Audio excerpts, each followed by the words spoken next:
families, you're disrespecting your children and your role as a father by setting that example for your children. And so it is an intrinsic thing. But what about the people that matter to you? What about the people that look to you in the determined society, and your listeners and the people that are watching you, your customers in your day job? Do you not respect them enough to get up either?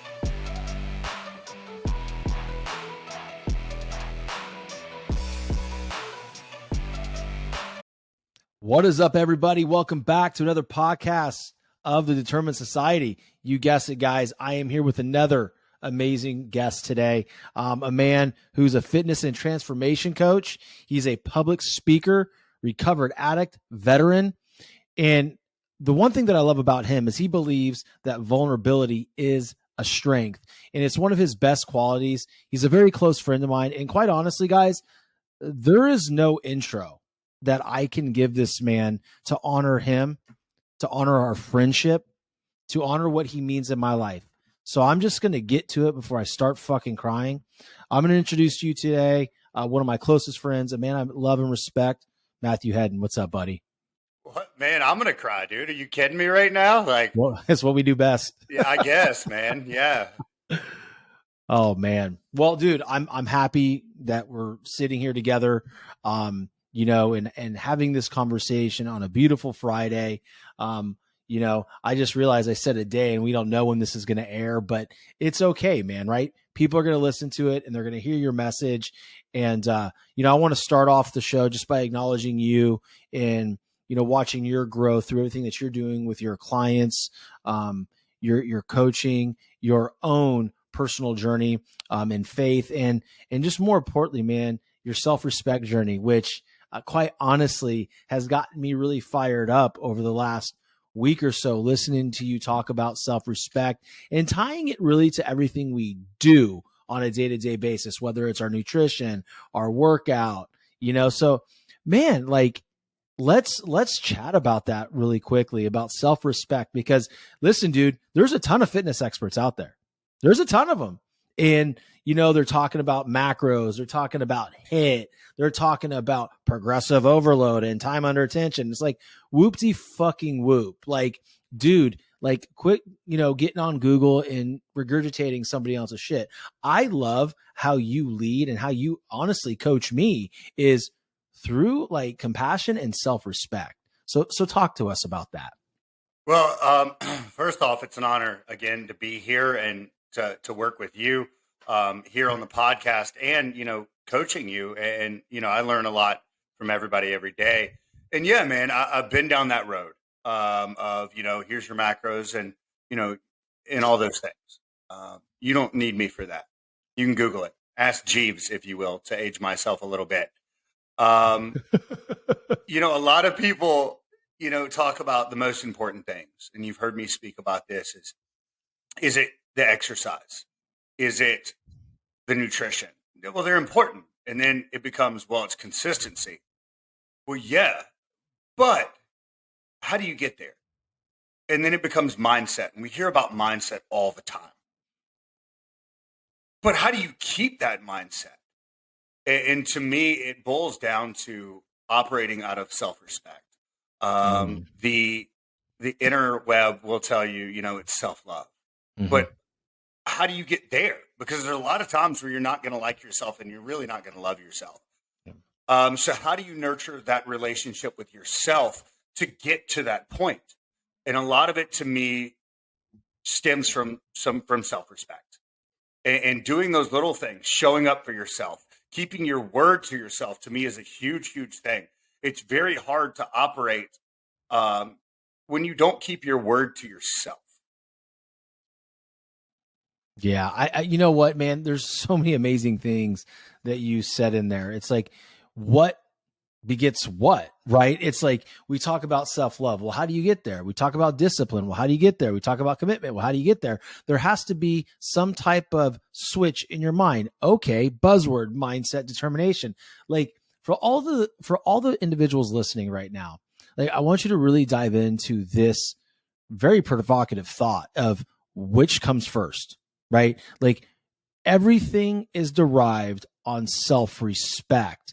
And the way to work backwards to self-respect is just like Matthew said, just showing up, but there also has to be a level of commitment to even showing up in wanting to pursue that journey to your best self or higher self, whatever they call it.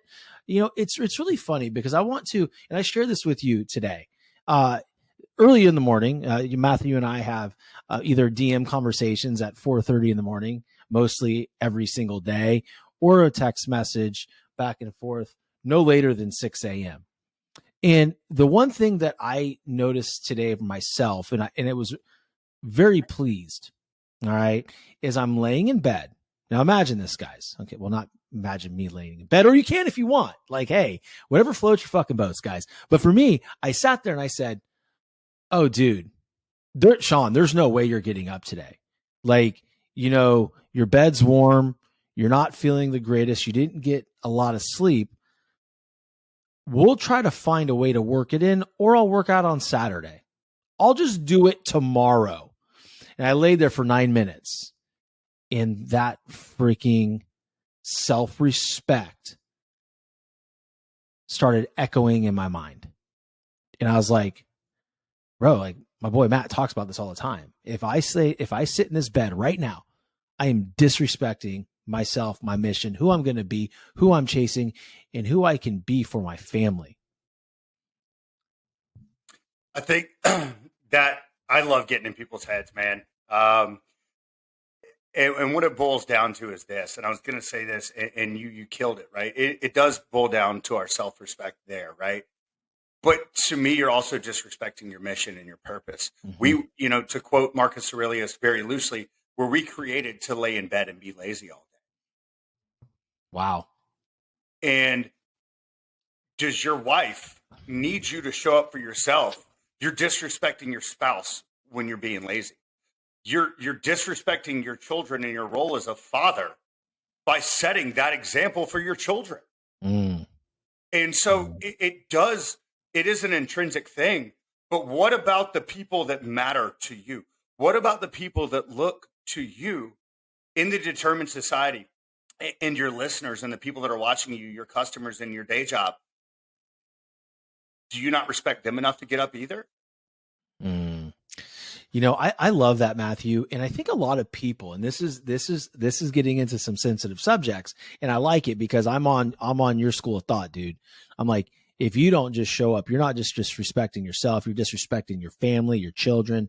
It doesn't matter whoever needs you. If I don't wake up, I'm disrespecting you. Right.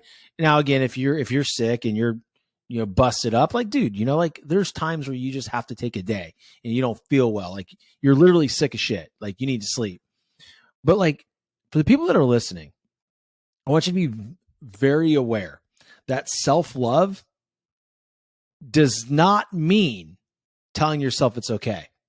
Does not mean telling yourself it's okay to have that, bag of candy because, self-love and YOLO, you only live once.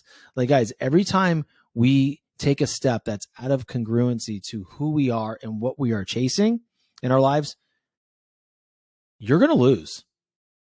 And it may be a small loss, but those freaking losses compound over and over and over again. And dude, I fully believe I was able to wake up and get going this morning because the last 2 days I didn't have that craving at night. I didn't have like, I'm going to have that one piece of chocolate or I'm going to do X, Y, and Z. It's like I had my dinner. My standards for my nutrition were done for that day. So I fucking took my foot off the gas and said, okay, I'm gonna wake up in the morning and I'm going to eat when I'm supposed to eat. And, I think it's a very important thing to understand for the listeners is like, walk them through all of these steps in your mind, right? Because there's so many steps in, setting your standard, keeping track of them, following through with them and doing it. Oh, not just one day, but the next day and the next day and the next day. So then we get into that word of consistency. So what are your thoughts on that? Well, to echo something you said, I had a conversation with a friend of mine last night who's going through this special diet, right, to reset their system. It's not through me, and it's that time of the month, and she's like, "I really just want chocolate. Like, do you support me in this or not?" I said, "Actually, yes." And here's the thing, and I've worked with this with people that are bodybuilding, females that are that time of the month, and that's not my clientele, but I've helped. Mm-hmm. Is that one piece of chocolate, right, in this instance, going to relieve enough stress to outweigh it? And the answer was yes. And to me, that's self-respect as well, to not torture yourself, right? So that's the flip side of the coin. So, but it's not doing it every day. And it's keeping those special things special, right? That piece of chocolate was like, you would have thought that she had just won the lottery. She was so excited. But if you do it every day, you don't get that same reward. Yeah. Yeah. And so, I did want to touch on that, but to answer your question, it's this. And I've done a series on it. I'm going to go back to it. And my big thing boils down to this: priorities. Right? So when I start with anybody, we did it. I have you write down your priorities. And then I have you write down what they really are. By looking at it. Wasn't fun, was it? No, it wasn't unfun, dude, because for me, it was what it was at the time. Like, I knew what my priorities should be, and I knew what they were displaying as. So for me, it's like, okay, the sky's fucking gray today, or it's blue. It's like, okay, it's a fact. It's whatever. No emotion tied to it. Perfect. Beautifully said. And I love that, right? For a lot of people, it's not going to be fun. But if you're on an actual fact-finding mission for yourself, then it's a great exercise. And we determine what they really are, not what we want them to be, by looking at our time, our effort, and our bank account. So for instance, for me, mine are very clear. It's God, myself, my family and loved ones, then my business, right? So the first thing I do every day is spend time with God, right? And so our actions have to line up with those things. Before, I would have said those same things, God, family, I'm a good Southern man. It's God, my family, blah, blah, blah, blah, blah, blah, blah. They were actually alcohol, cocaine, and women. Because that's where I spent my time, effort, and money. I would have never wanted to write that down on paper, but it's exactly what I needed to do. And so once we have what we need to line those up. And then when you look at them and say, okay, what really matters to me? And am I willing to make that shift?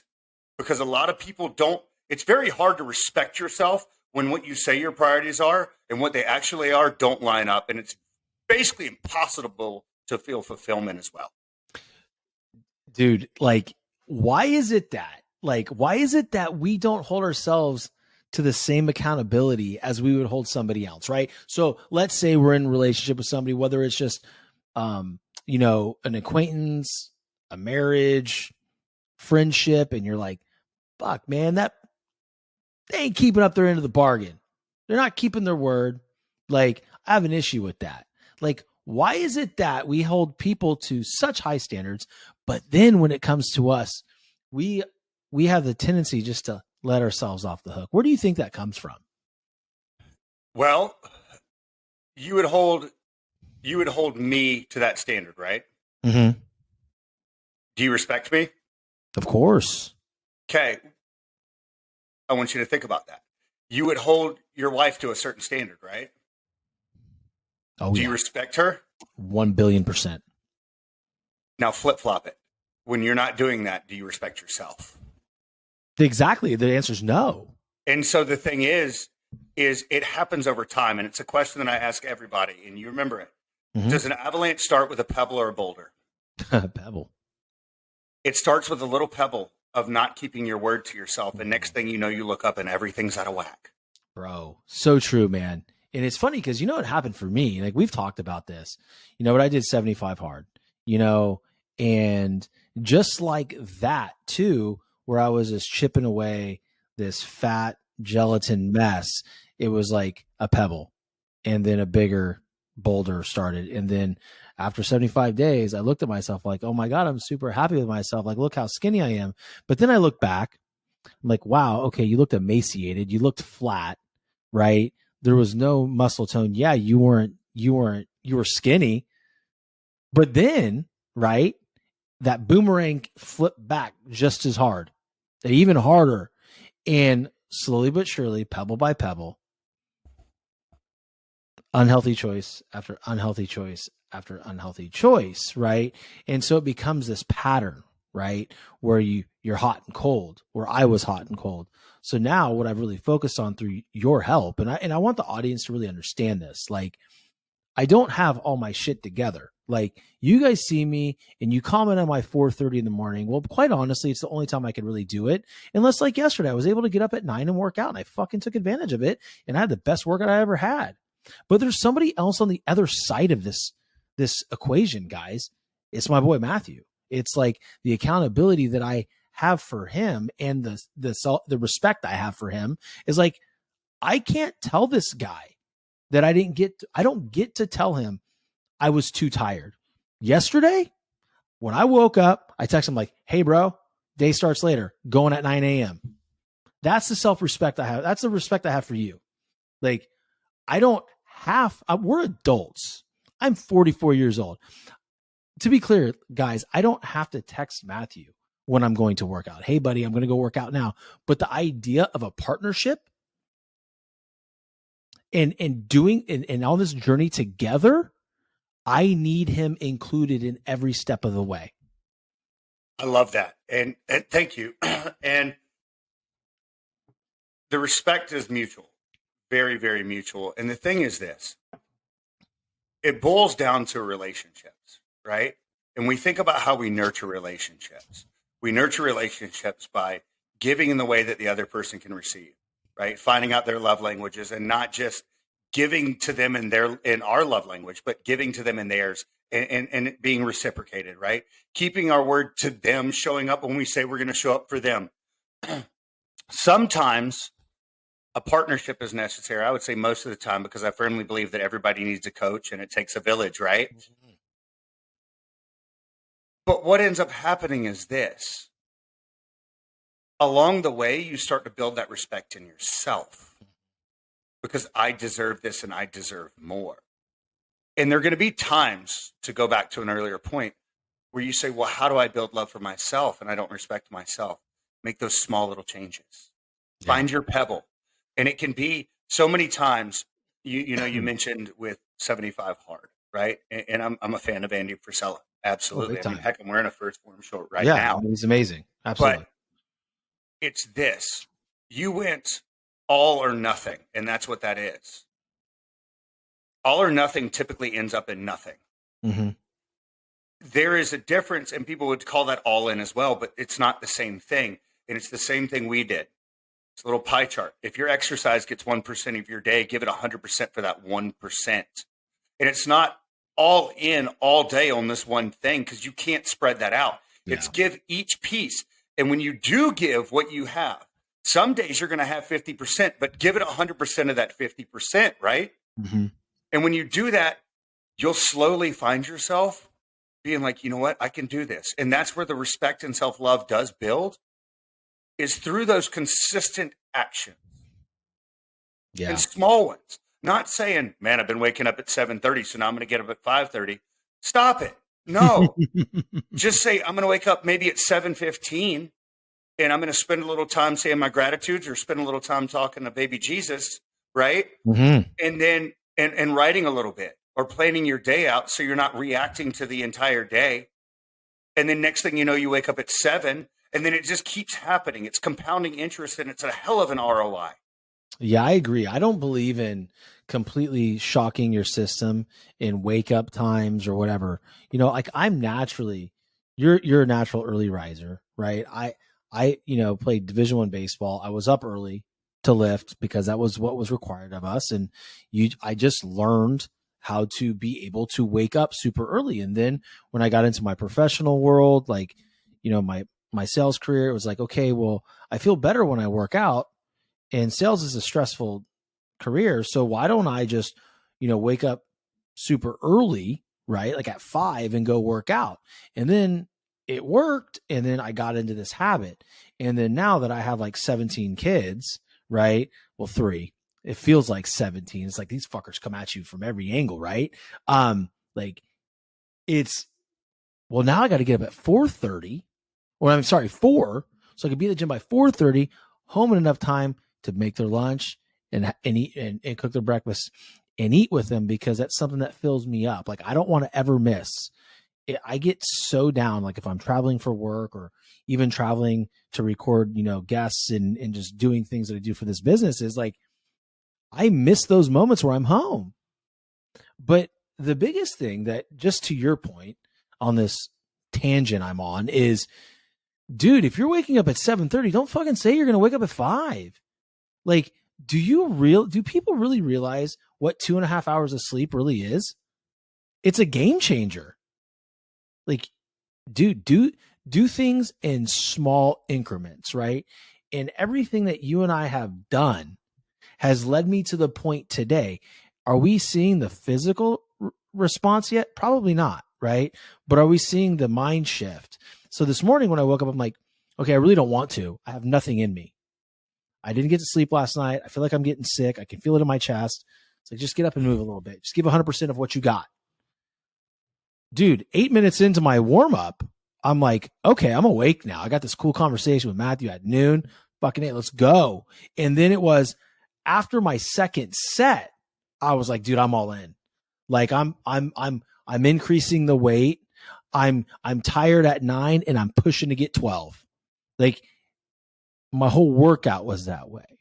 But it's because I allowed myself to work into it and I didn't judge myself about how I was feeling in the morning. And that's beautiful. And that's dead on. When you work backwards like that, you'll look up one day and go, how did I get in this kind of shape? But it can work both ways. Oh, yeah. Right? Yeah. And I used to say, if we could put a man on the moon with basically a pen and paper, then I can get up without hitting the snooze button. But here's the caveat to that. Did I set the alarm at a time that was equivalent to me putting somebody on the moon because it was so out of reach? Mm-hmm. Yeah. Did I go to bed at the right time to be able to get up? And so it's not just that one thing. And so when we're evaluating ourselves, a lot of times what it boils down to is we sit there and beat ourselves up, right? We give ourselves no grace. Mm-hmm. Sometimes it takes an outside perspective. I had a conversation the other day, and this young lady just completely felt like an utter failure. She had failed at this job that she tried, and she failed at this one. And what she said to me was this. She said, well, I was going to do this in-home, blah, blah, blah. The job doesn't matter. And I said, okay. She goes, and I've never done well not in an office setting. I've always needed to be in an office setting. And then I failed. And I said, okay. And she said, well, I just feel like I'm going to fail this too. So was this in an office or is this at home? She said, well, it's in an office. I said, okay. So I understand exactly what you're thinking. However, let's separate this a little bit. You've never been good at working from home and holding yourself accountable in that manner. And yet you think you failed when you did something that you have never tried to do something you've never done that legitimately doesn't fit your mindset. So to put it in perspective, I said, I'm awful at math. Do you think I'd be a good astronaut? She said, well, no. I said, stop trying to say that you're trying to be an astronaut was a failure. Mm-hmm. It wasn't. These are two different things. It was a learning lesson to step into what you're good at. And when you step into what you're good at, then we're going to work backwards, set up those goals. And you know what? It's 2 weeks later. Her whole life has changed. Her self-respect has skyrocketed. In the beginning, she needed to put her phone in another room because she would just sit there and scroll. Now she can have it right next to her and she doesn't care. That's awesome. And that's awesome. It boiled down to time blocking, right? But then just setting these small things. Her faith means a lot to her, like it does to me, and I know it does to you. And I just said to her simply, at what point do you spend time with God?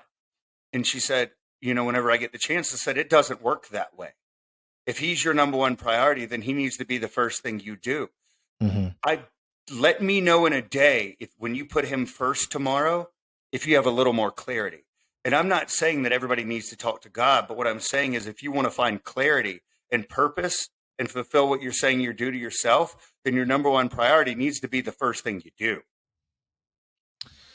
Yeah, man. I mean, look, dude, it's very it's very apparent, right? Like what we exercise on a day-to-day basis, our habits, our action steps are going to dictate what our priorities are. Like, hey, if you say your priority is your business or your fitness, but you're spending all morning scrolling on the phone, then what you're saying is your priority is scrolling on your phone. So we need to be very aware of these things, right? And that was one of the things that I really enjoyed about one of my first interactions on the business side with you was that we go back to that question. What are the most important priorities in your life, and what are they actually at? Like, what are they really right now? That right there, that's not a question a lot of people understand or can answer. And I don't know if it's because they don't want to be able to answer the right way.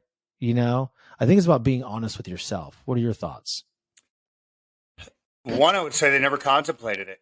I said, let's give people a little bit of credit. I didn't think about that for 30 something years. And then, in the depths of my alcoholism and drug abuse and just being a deviant, Yeah. Would I have wanted to put that pen to paper? No. And a lot of times we're scared of the truth, right? Jack Nicholson it, you can't handle the truth. But in order to get where you need to be, you gotta.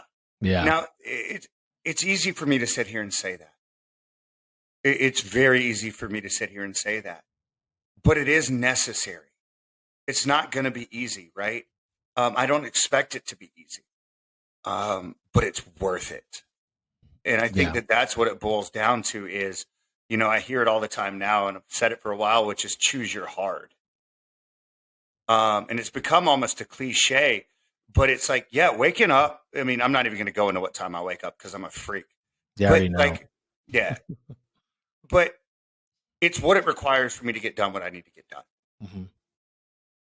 And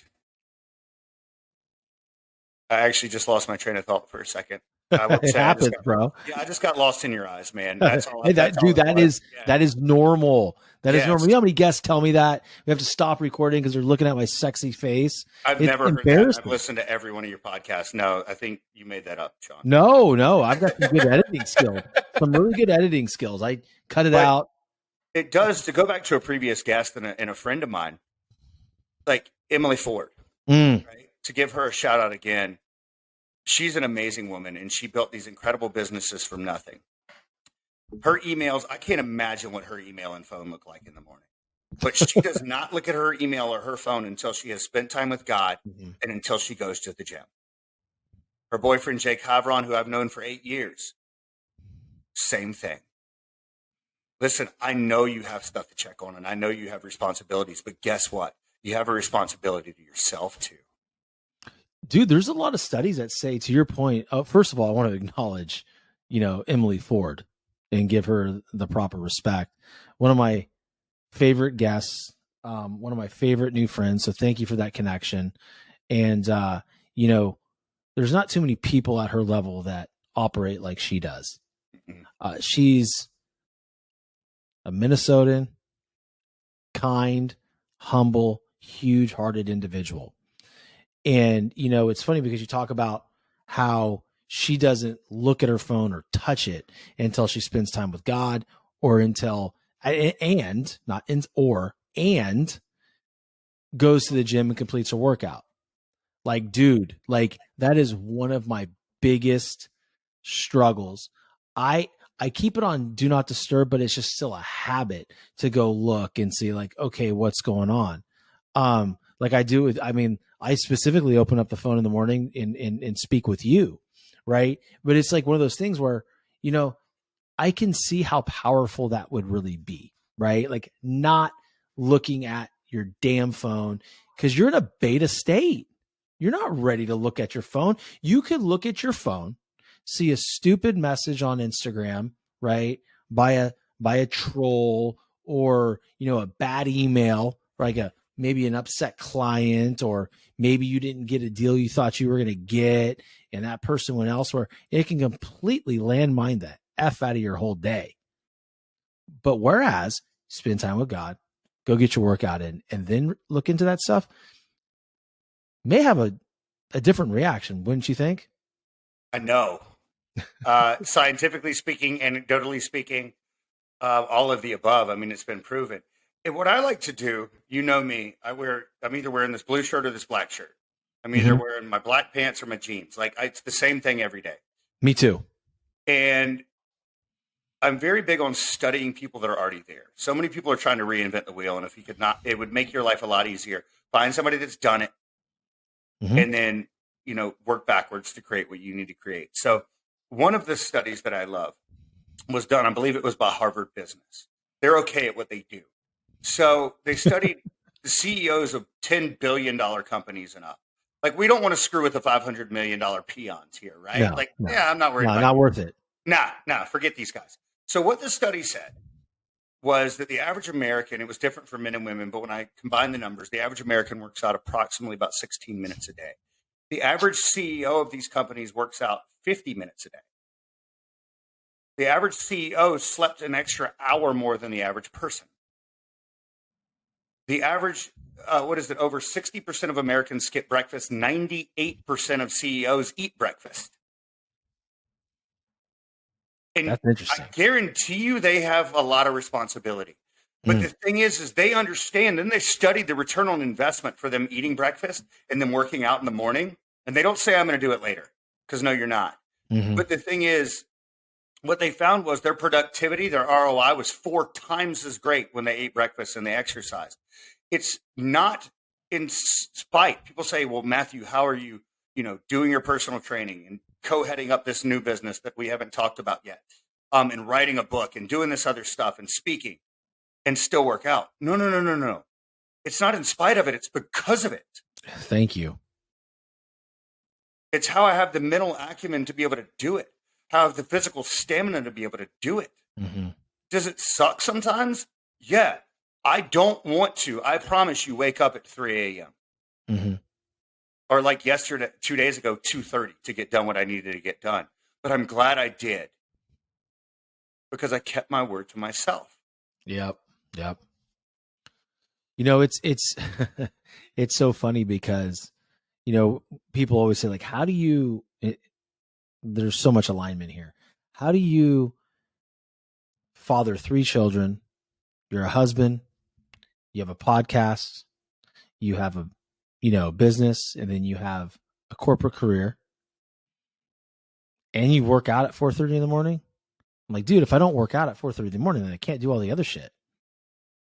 Like, it's hard enough on a day-to-day basis. And you and I kind of went back and forth about this a little bit, not back and forth. And I said this to you on DM, like, man, today has been an effing day. But like, how much worse would it have been if I didn't keep my word to myself, get up, get in the gym, and have a healthy breakfast and take my kids to school, right? And how much worse would it have been? Probably a lot worse, right? Because I wouldn't have been able to filter through some of the things quickly enough to even be on this with you. That's a beautiful perspective, and to me, it's the only one that'll work. It really is. To make it simple, because I say this all the time. How would this look if it was simple? Right? We get so caught in the weeds and the forest for the trees and all those cliches. But how would this look if it was simple? If I'm going nutrition, it's this. Like, oh my God, but the aspartame in this, and then, oh my God, but this had a thing, and then one time the cow had a bovine thing, and then all of a sudden I'm going to die. Stop it. Go eat a colorful plate. Exactly. Right? Like, well, yeah. I don't know exactly which exercise to do. I don't know to do this. Pull your best Madagascar and just move it. Just move. Right? Like, I mean, that's it, right? Oh, and, my God. And it's like, well, I have this stress. Well, let's stay with the children's movie quotes, right? In honor of you and your kids. Yeah. And when all that's weighing you down and you want to pull your best Frozen, just let it go. Right. I And how love do you do Frozen, that? bro. Go Like work it out. I have to stop you. Yeah. I'm not going to deny the fact that I listen to Let It Go while I work out. There's there. You can look at, you're judging me, and the audience I is gotta judging go. me. I had it on today, and it was funny because it was on today, and this girl was wearing an Olaf shirt, and she walked by me. I'm like, holy shit. Let it go. I'm sorry. It's on my Apple Music because my girls like to listen to it in the car, and then Surface Pressure by what's that Encanto movie, right? And it comes on in the gym. In full disclosure, it comes on just randomly, and I listen to it because it reminds me of my girls, I like it. right? And I'm I like sorry, there's some damn lessons in those songs. Okay, it's like lessons like in Tupac songs too, but this we're off on a tangent, but I love It's it. okay. I mean, hey, when people see me and I'm dancing around in the gym, and you'll see me like I'll be doing this number. Yeah, You know me though. I'm praising, right? I'm yeah, worshiping of in the course. middle of the gym. Like I'm about to go lift some insane amount of weight to myself, and I'm over here and singing about baby Jesus, Mm-hmm. right? But whatever works, whatever works. Or if I'm the one time that I ever did cardio, but I was on the Stairmaster and I listened to Emily's It Factor, talking about lifting your own lid. Well, it's really hard to get off the Stairmaster when you're listening to somebody talk about a self-imposed ceiling. So whatever works for you, works. And I don't really remember where we were going with that. No, it doesn't matter. It's unscripted. So it's the small things. So let's make it really simple and relatable, right? Not about fitness, because this is about everything in your life. The reason I love fitness so much, and you know that I teach 3 pillars: spiritual, mental, and physical. The thing with physical is this. I work with men and women, but with men, a lot of men aren't going to come to me like, hey, bro, I'm really lacking fulfillment right now, and my mindset is off, and I really just feel like I'm letting my family. That's not going to happen a lot, right? But the physical is the tool for me to get in there and help align those things. But it's as simple as this. You ever said, I need to take out the trash? But not like the big one, like the little one in like the small bathroom that nobody uses except for the random guest you have. And there's like 2 pieces of toilet paper and a Tootsie Roll wrapper in there. Why somebody ate a Tootsie Roll in the bathroom, I don't know. that's kind of weird, but yeah, it is. I get it. And you're laying in bed and you feel this overwhelming burden and sense of I didn't do something. And you remember and you're like, I should have taken that trash out and I didn't do it. If something that small, and it may not be that, but if something that small can make you feel that way, no wonder you feel like you're lacking fulfillment when you're not keeping the bigger words to yourself. That's a good point, man. It's a good point. Keeping it simple. We talk about, you can talk about nutrition. You can talk about relationships, fitness. Like, guys, we all, and I'm sorry, like I fully believe this. We all have this intuition, and we're intelligent beings. Well, most of us, right? Is like if you say, okay, I want to eat healthier, you know what that looks like.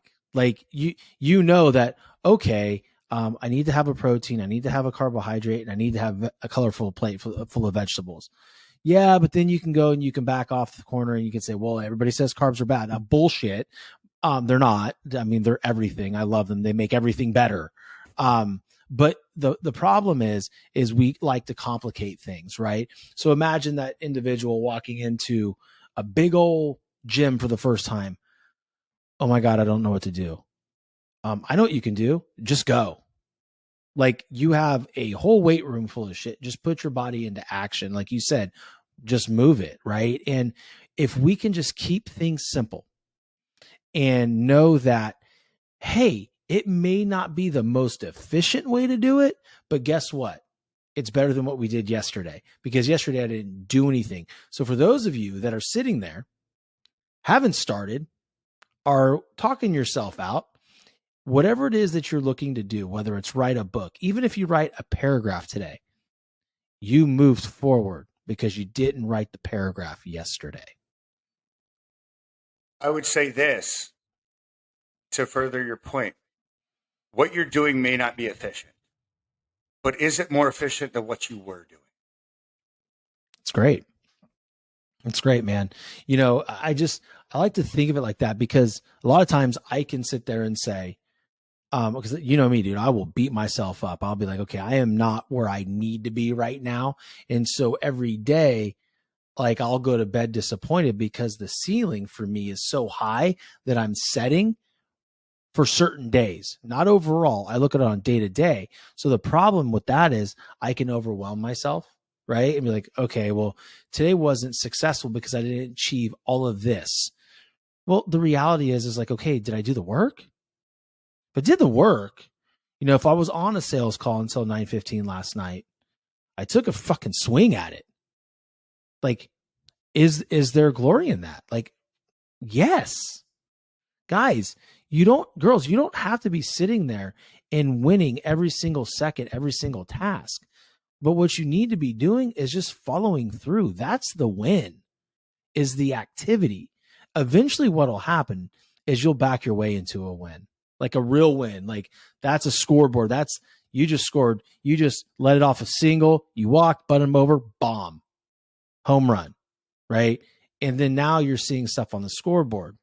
I just, you know, and a lot of that is upbringing, but, you know, I like to point that out because too many of us are sitting there judging ourselves, you know, for what we think we haven't accomplished.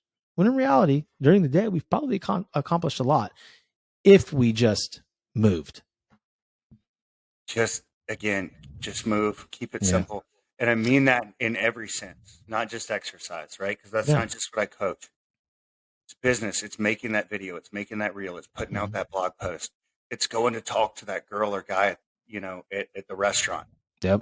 It's just doing something. Think about when you were growing up and you played sports, right? The kid that was probably me that was sitting at the edge of the bench that maybe never got in. But you remember that time at the end of the season, the last game, when the coach put him in and everybody cheered? Wouldn't you rather at least get off the bench? Yeah. Yeah. Just give yourself a shot. Yeah. That's a great point, man. It's a great point. Like, literally, if you're stuck today while listening to this, just get off the bench. Like, get off the sideline, right? Like, listen, just put yourself in the game. Like, that's all you have to do, you know? So listen, man, you know, we're going to land the plane here. We're getting on, you know, towards the end of the show, but I just want to say to you, dude, like, I'm just super happy and proud to be your friend. And I love what you're doing. I cannot wait to read your book when it is done. I cannot wait to see the transformation that I go through physically, mentally, and emotionally and spiritually in the next 6 months. I'm excited to see that. I'm excited to meet who Sean French really is, right? And I'm blessed to have you alongside of me in that journey. With that said, man, there's a lot of people out there that I feel may need some direction, may need some of Matthew in their lives. How could they support you, and how can they best work with you? So I'm honored on everything you said. And I know this is going to sound cheesy and cliche, but you know me. The way they can, what I want from people is, whether it's with me, whether it's with you, I don't care with whom, but to give themselves a shot. Right? I don't care if you send me a smoke signal. I'm going to try to figure out a way to answer it, maybe with a carrier pigeon. I'd like to give them a teachable thing. You know, we love tools. We hear so many people give fluff and stuff. But they don't give anything. I'm going to tell you something real fast that changed my life, and I did it recently. And I dare people to do this and not get a little bit better and get off the bench. One morning I sat down and wrote my own obituary. And I didn't like what it said. It did not say enough. It said that Matthew was a guy, you know, that was a combat veteran that overcame a lot of demons, and he helped a lot of people along the way, and he made people laugh, and then he died. That's not enough. And every day I'm rewriting my own obituary. It's not morbid and it's not morose. I challenge or dare anybody to write their own obituary. And if it doesn't say everything that you want them to stay on the bench. I bet you won't. So and I bet you build some self-respect along the way. Dude, I love the obituary exercise. It's something that I fully subscribe to, and I fully have done it. And dude, and it's different in every single season in your life. Finally I'm getting closer. But as you're speaking, I'm thinking, okay, I've checked this off. I checked that off. I'm nowhere close. Like, so if it were to go down today, it wouldn't read everything that I wanted it to read. The biggest thing I want my obituary to read is that a patient father that was slow to anger. I don't fly off the handle as much as I used to when I was a younger father. It was stressful. But as I challenge myself on a day-to-day basis to become more patient, more present, right, and slower to frustration, I'm still not there. But I've gotten off the fucking bench. And that is the key point here, ladies and gentlemen. No matter what it is you're working on, what it is you want to accomplish, all you have to do is give yourself a shot. Don't worry about the plan. Just make small steps on a day-to-day basis towards that. And I promise you, eventually, those people around you that mean the most, that you're making these changes for, now they will have enough evidence to actually believe you are a changed man or a woman. And so will you. That's the most important one. So will you, because then you'll believe yourself. Absolutely. To bring us back, I'm very simple. It's Matthew Headden on Instagram. It's Matthew Headden on Facebook. It's Matthew Headden Coaching on the intraweb. Mm-hmm. And then also, as you know, I've also just partnered with a mutual friend of ours to be the co-head of Operation Life, which is a Christian entrepreneurs group. So this is the first time I've said that out loud on anything live. Oh, wow. Cool. He's going to handle all the business side, and I handle the transformation and life side. So it's an amazing mission, and I love it. I'm here for it. And you two are going to do some amazing things. And, we're going to feed 1 billion starving children. That's number one. It's incredible. So, here's, guys, don't worry about having to remember any of it. I say it every show. The show notes will be complete. You'll be able to click on a link and connect with Matthew any way you want, and support him and our buddy Ian in feeding over 1 billion starving children and being a part of Operation Life. If you are a Christian entrepreneur, then that is the place for you. Matthew, most important question. How can I support you? You do it every day, brother. Got it. You do it every day by being my friend. This podcast, giving me feedback, you push me to be better. Listen, I push you, and there's times I second guess myself. Yeah. And you're there to support me and call me on my crap. And that's what friends do. They're not here to placate. We call each other on our crap. And anybody that works with me, I'm going to call you on your crap, but I'm going to do it with love and compassion, because honesty without compassion is cruelty. And I'll tell you this, every person out there, anybody that I speak with or anybody that hears me, and I'm being honest here, I freaking love them, because I figure that if people can run around hating people for no reason, I can run around loving people for no reason. And that right there is 100% truth. And you live that on a day-to-day basis. So look, man, I appreciate you. I cannot wait to see you in person. I cannot wait to see where this friendship takes us. But most importantly, I cannot wait to see you impact so many lives. So with that being said, guys, we're going to end this amazing episode, which to me meant a ton to me, right? And I want you guys, if you're not already subscribed to the show, I want you to hit the follow button and leave a written comment review, hopefully 5-star, because I only have 5-star people and 5-star conversations on this episode, on this podcast. Sorry. So anyway, guys, with that being said, until next time, get off the bench, and I'll talk to you soon.